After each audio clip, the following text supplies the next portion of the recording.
U klub Galerije Zrno, Trg Marije Trandafil, do nedelje u periodu od 14 do 21 čas možete dati svoj potpis podrške. Kako saznajemo iz udruženja, cilj im je da Srbija opet postane monarhija i da njom vlada osoba koja nije stranački opredeljena i koja će okupiti ceo narod bez obzira na političko opredeljenje. Udruženje Kraljevine Srbije je nevladino nestranačko udruženje koje je formirano iz nekadašnje Kraljeve omladine. 2008. je preraslo u Udruženje Kraljevine Srbije, a Kraljeva omladina funkcioniše kao podmladak tog udruženja. Reč je o monarhističkom udruženju, dakle udruženju građana koje skuplja i okuplja istomišljenike sa namerom ponovnog vraćanja monarhije i ponovnog vraćanja Kraljevine Srbije.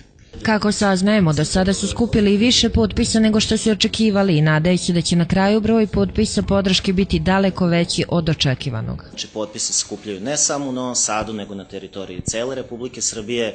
Sada na sajtu udruženja kraljevinasrbija.com možete videti štandove gde je sve postavljeno. Kako ističe Grbić, uspostavljanjem monarhije Srbija bi imala osobu kojoj bi građani mogli da se obrate, a da se ne opterećuju stranačkim i političkim dešavanjima.